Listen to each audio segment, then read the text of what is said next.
talented young lady. Oh, multi-talented young lady. She's not only an actress, but she's also a producer and a script writer.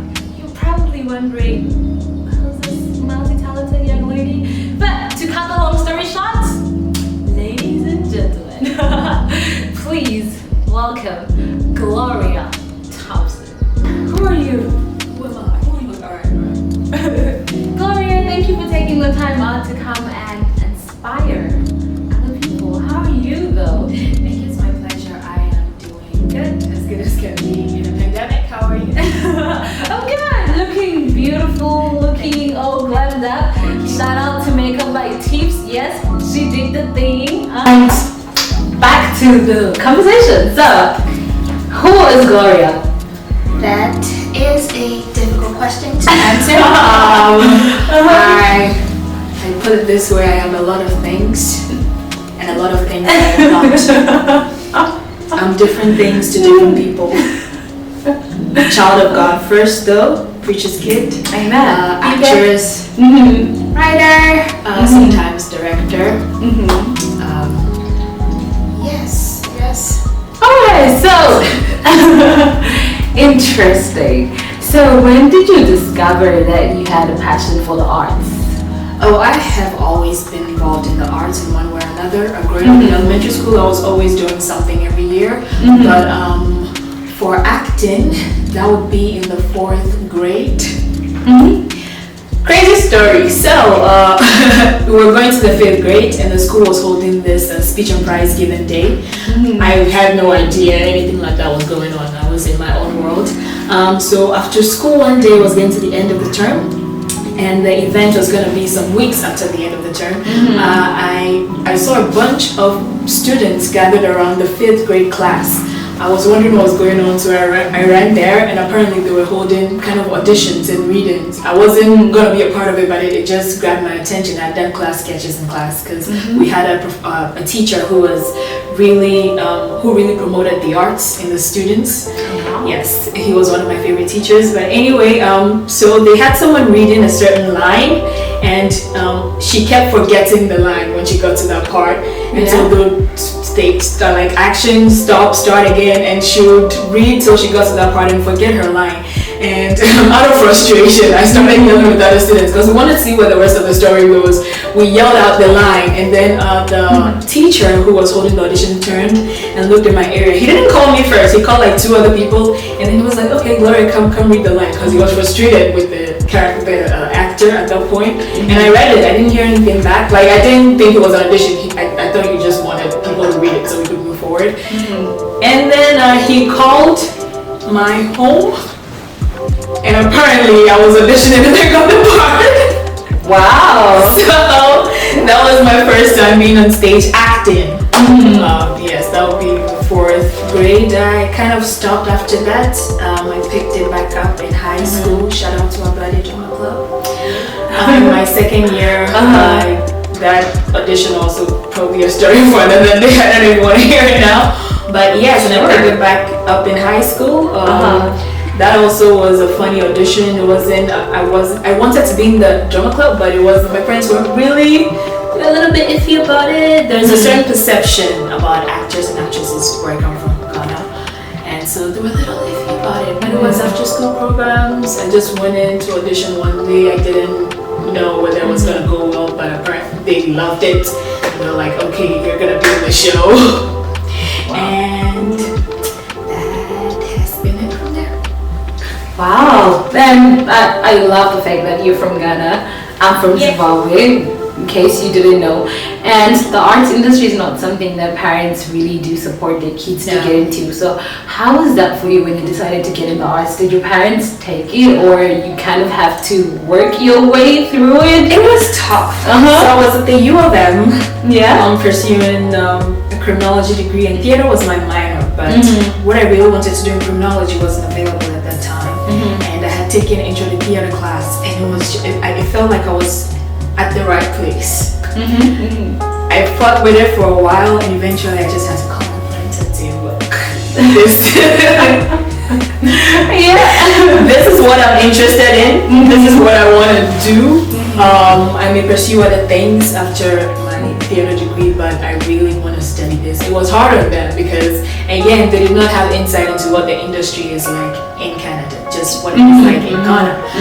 But they were very understanding. I knew it was hard, but they were understanding, and they just loved on and supported. And yeah, it's been alright since then. Interesting. So in terms of the film industry, I know you have done a lot and featured in big movies ever since you moved to Canada. So tell us about that experience. Oh boy. So I didn't start out in film right away. So it was mainly theater. I still love the theater arts. I love live performances. After being in a couple of main stage shows in the Black Hole Theater Company, I started getting curious about what it was like film, how different it would be from theater. So I just put in a submission to the casting director in town, and he called me in to read one line. And I went for the audition, and there were maybe 30 people in there for just that one line. I was like, there's no I'm gonna get it, but I went in there for the experience, and I started doing a bit of background work, and eventually I got to know. Usually it happens with referrals to being in a small city. Like the more people you know, the more people see things. They refer you to directors, things like that. I got in touch with Bisong Taiwo. You can follow him on Instagram, Bisong Taiwo. Shout out. I got a call from a friend who said, "Hey, so I have this other friend who is making a short film, and are you down for it?" I was like, "Sure, why not?" By that time, I had done a few short films, and so I went there, and it was this beautiful short. It had no lines; it was just actions and I think music, and it played at a festival in town. It was Nuit Blanche, in town, and then he kept calling me back, and eventually he wrote a feature on it, and he said, "Hey, would you want to be the lead in it?" This is no question. Yes. But yeah, that has been it thus far. Wow, that's amazing. And in terms of script writing and directing, I know you directed a play about a year ago. Yes. Yeah, tell us more about it. I hadn't really put out any work that I had written. I wanted to get an understanding of the Canadian perspective, because I'm coming from a place where I wouldn't have to, I could relate easily, but it's different over here. I had to think about how people will understand like where I'm coming from. The dialogue had to be different, and so it took a bit of time to study before I got down to writing. And the first one that I actually put up was the Christmas production. That before that I had put up something, but that was in school, so I didn't consider it like being in the professional world. So I was approached in church, and they said, "Hey, what about if we put up a play for Christmas?" And immediately I just went into that. So I got this. So I went home. I wrote. It was just a 30-minute play. It was a musical. We didn't want to keep it too long because there were things going on. So wrote it, casted it, directed it, designed it, and I was also really behind advertisement. So I'm really proud of that work. It's called This Little Town. It's a Christmas play. And fun fact, Yollanda was in it. Is married. I'm just out here asking you that question as well. I don't know what happened. She owes me this. I jump-started her career. Oh. We didn't speak each other's crowns, just so you know. No, that was amazing. Honestly, it was such a beautiful play. And is it still on YouTube? Do you know? It was on YouTube. I have been looking for the link actually. I'll have to get in touch with someone, but we will post it for you guys to see. Don't worry, guys. Just stay tuned. We'll post it for you. Yeah, and you know the arts industry comes with a lot of rejection. That's something that we cannot run away from. How have you been able to override it? It was tough in the beginning because I was coming from theater where I felt I was doing so well, and so I thought it would just translate immediately to film too, but it's a whole different ball game. And so the first couple of times I would get called in and I'll hear great work, like this is amazing, and I would be expecting a call back. I would wait day after day by the phone and nothing. If you, and that's one thing that I think people need to understand if you're gonna get into this industry, like you need to have serious strength and passion for it, or you're gonna break down. You get rejected not because you are good. There are so many factors at play when it comes to film, from who is playing the lead to little things like your height, your hair. It usually has nothing to do with how skilled you are as an actor. It took a while, but then I think the passion and the drive, and I'll be on set as a background actor and I'll see people doing what I wanted to do, and it was just that motivation, like I'm gonna get there. I think it kept me going. Yeah, there are probably people watching and they don't understand what goes on behind the scenes or how you book a role. So take us through the process from the time you see a casting. Just briefly explain what happens. Okay, so a casting director puts up, well, over here in Winnipeg we have something called the casting workbook, and usually you also have to introduce yourself to the casting director because it's a small industry, not necessarily small, but quite small. So they put up, when a movie comes in, they put up the breakdown, and you submit your headshot and your resume, and if they like your headshot, they call you in for an audition. You get emailed the sides, and when you go in for the audition, depending on how good you are and how well you are liked by the casting director and how the casting director thinks the producer is going to see you, you may get a call back. Getting a call back doesn't mean you booked the show, it just means you are just one step closer. And I think after the callback, depending on how big the project is, there can be a producer meets, or you get to meet the director. You don't meet the director till you are like in close running to actually get in the role. Yes, and then after that, if you did book it, you will get a call, and then closer to the shoot date, they email you the sides and like your call sheet, what time you're supposed to be there. They arrange hair and makeup. Hair and makeup is also dependent on how again big the production is budget wise. Yeah, that plays a very big role, and it's an important factor. Anyways, you guys, we will be back shortly, so make sure to grab that hot cup of cocoa or that cold water, and we'll see you guys soon. This episode has been proudly sponsored by Rainham Abattoir Zimbabwe. In case you have friends and family abroad, you can order meat on the Rainham Abattoir website. Get it delivered to their doorsteps within 24 hours, and delivery is free. I mean, guys, it's almost Christmas, so surprise your gogo tete with Mazondo Magoro, that extra Christmas special. All you have to do is go to www.rainhamabattoir.co.zw, place your order, and enjoy your Christmas.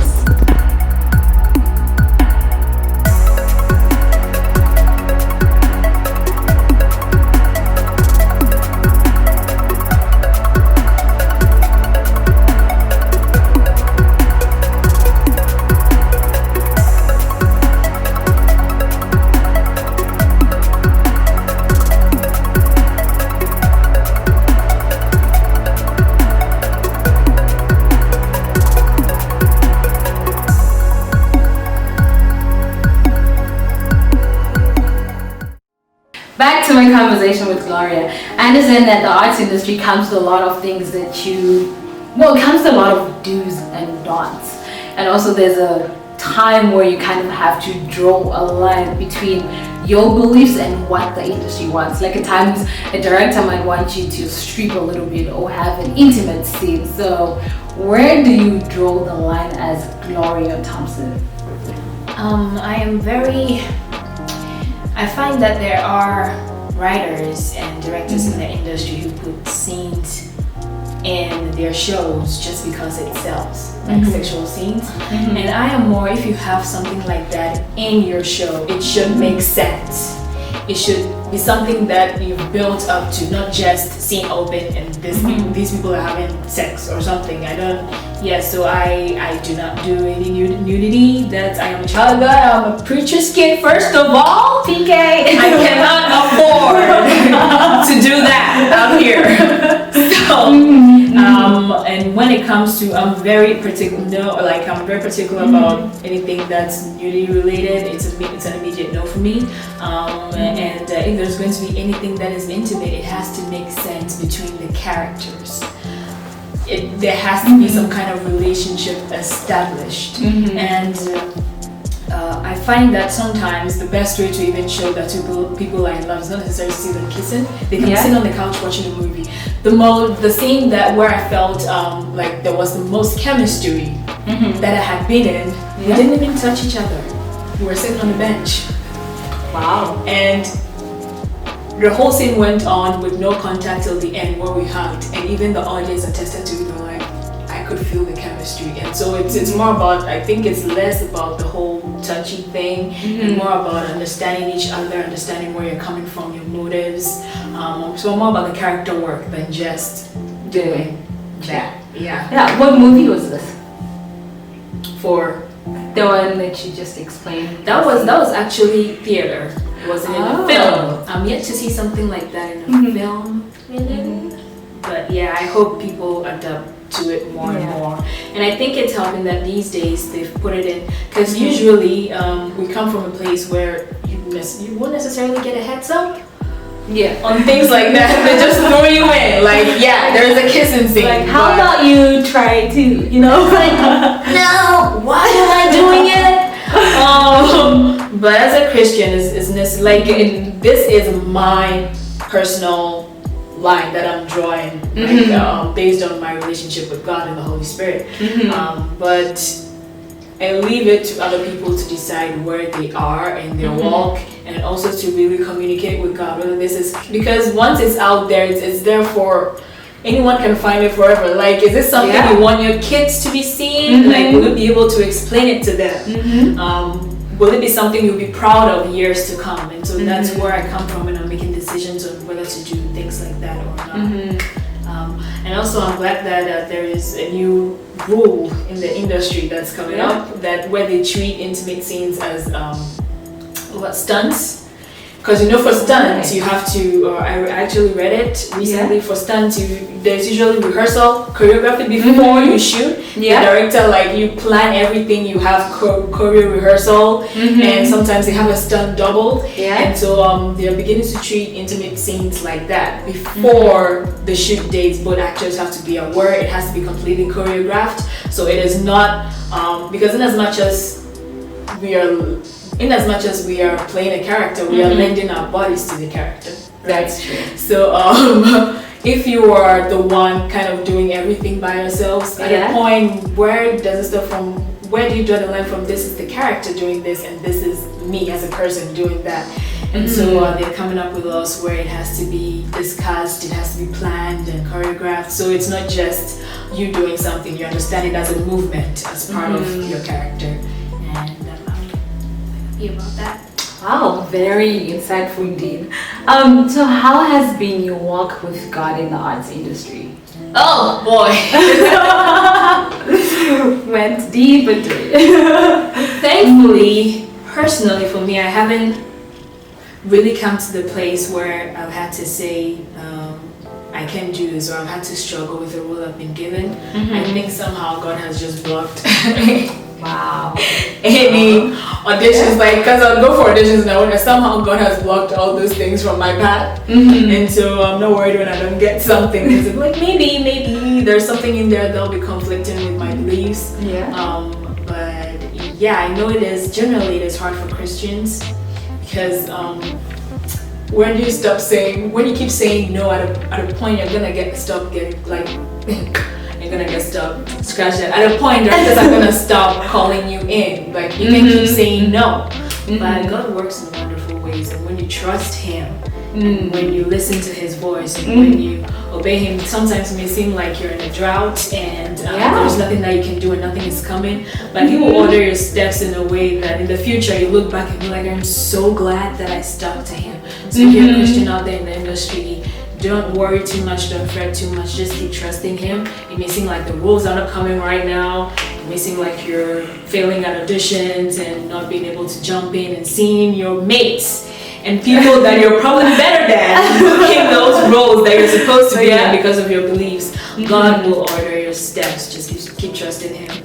And I think that's the story of, if you know this show, The War Room.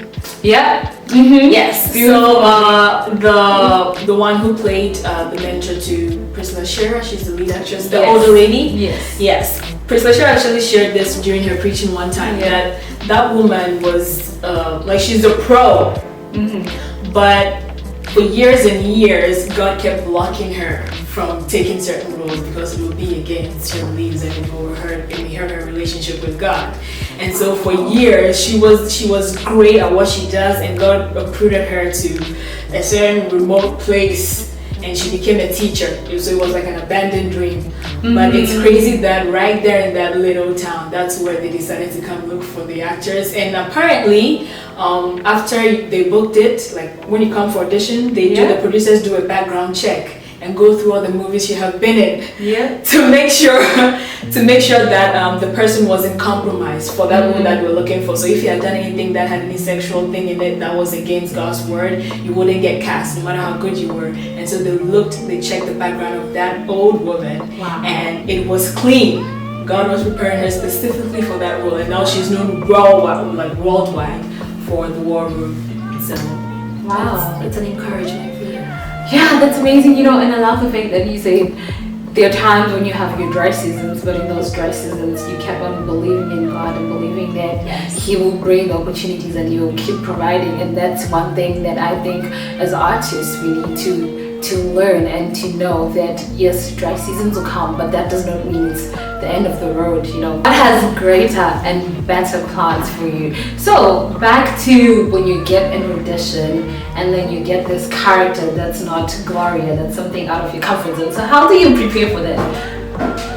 I think I've gotten used to getting out of my comfort zone when it comes to just acting. On my personal life, actually, I'm kind of a bit of an introvert in real life. But I love just exploring a character and getting to understand the character and kind of stepping into their shoes and their lives. So so far it's not, I don't think I've done anything that's necessarily out of my comfort zone. When it's something that I've never done before, I agree with. I enjoyed the studying part and taking direction on how to go and kind of just bettering myself as an actress, because you're not gonna get better if you keep playing the same, if you keep doing the same things. You typecast yourself as this one person. I want to be versatile. Okay, we're looking for that EGOT, that Tony Award.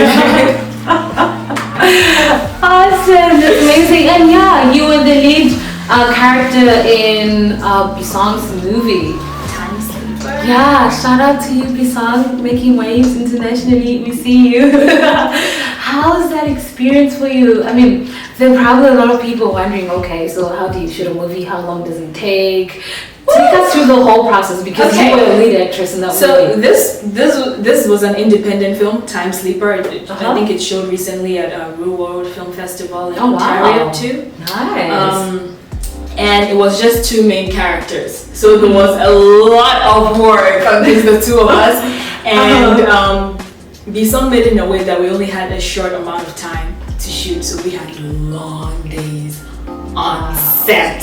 Sometimes I would wake up, I think having that experience in theater where it's like you have to be, having experience in theater helped me, because sometimes you have to be in the moment and just get it. And so sometimes after the long day I wouldn't necessarily prep for the next day, but knowing how to just get in the moment, since I understood the character helped. But we had 16-hour days. It was brutal. But I am so grateful for that experience. I am so grateful. Awesome. And how was the experience? I mean, seeing yourself in front of the camera and also being able to go behind the camera. Look, how do you separate those two? oh my God. Yeah. That's the problem of having so many talents, so many skills. Sometimes it gets hard to just stick to one. But true? Yes, there are times where I just want to be behind the camera, especially when I'm writing. I don't often write and want to be in it. When I write, I like to be behind the scenes and just direct the whole thing. But when I'm acting, it's just, that's it. I'm focused. This is what I'm doing. Awesome. And you are also, you sing? Just a little. Stop telling the people I sing, because then they're gonna think I'm like this pro singer. Well, I guess they're gonna see it for themselves. Don't let her see you. Just a little. Like I can hold a note. Please give us a little bit. Oh no. Actually, the audience are going to be the judges. Of what? You're going to sing. No. Just a little something. Just a Give little us. What should I sing? What line? Any Christmas carol? Any song? How can you put me on the spot like that? Gloria. Yeah. Laddie, what do you think?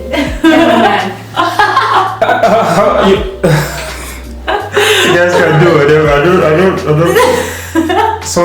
You have some suggestions? Yeah, she's gonna. Look, y'all don't. I'm not a great singer, so just sing Mary Did You Know. Okay, that was actually in my head. Okay. Give me a key. Give me a key. You wanna hear high notes? Oh, low note. We don't hear none. Here we go. Mary, did you know?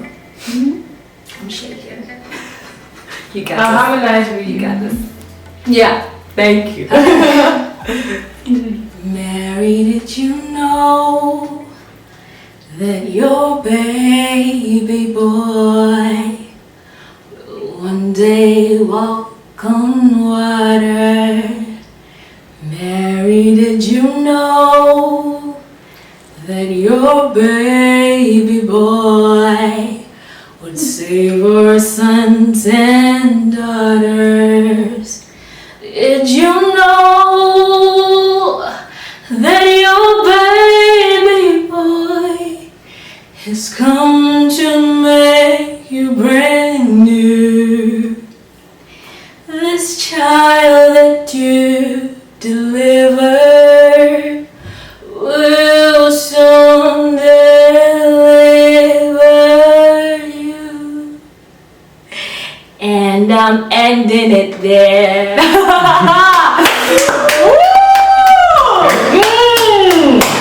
Girl, that was tough. Like, I don't understand how you're an actress, a scriptwriter, a director, a singer. Like, you're literally a jack of all trades. Look, your girl's talent. Multi-talented, not just talented. Wow. And where do you draw your inspiration from in terms of writing a story or a script or anything that has to do with the arts industry? Where do you draw that inspiration from? I think when you ask that question, people usually expect you to draw inspiration from someone. I draw inspiration from where I see myself in the future. Hallelujah. And what I've been called to do. Because I do not ever want any of the skills that God has given to me to go to waste. So I'm gonna live that full life. Get all that's due me. So there are probably a lot of people out there who are wondering, wow, how do I get into the arts industry? How can I become an actor or an actress? And also, do you have any few tips or tricks and last words for anybody who's watching? First of all, ask yourself, what's your motivation? Like, why do you want to be in the arts industry? And if it's not the right one, child, drop it, because it's a struggle already for people who know they want that. Secondly, if you feel like you're because if you think it's because you're good at it, there is an advice I heard: just because you're good at something doesn't mean that's where you're supposed to be. So find out, like, really take some time, first spend time with God, find out if that's where you are supposed to be. And once you are sure that that's where you're headed, get some classes, get trained. There are a lot of people out here calling themselves actors, but they lack skills. Okay, you can take some, it doesn't have to be formal classes at a university. Look for local theater companies, get involved in your local theater group. It can be a church, it can be community theater, and then get some good headshots. Oh, yeah. I say you invest in them because they be expensive. Okay, get you a photographer who can capture you well, especially if you're a black person, a person of color. get you a good photographer, and then put together a resume, an acting resume, because this is different from a regular resume. I see. We had a casting call one time, and someone wrote a regular work resume. Like, this is an acting job, right? So do some research, find out who the casting director is in your local, your vicinity. Introduce yourself to them, and then most likely they're just gonna call you in for auditions. But yeah, it may take some time before you get into it, but keep at it. Some people get it immediately. Some they keep trying for a year, 2 years, 3 years. But don't give up. Keep working at it, and do not frown on little roles.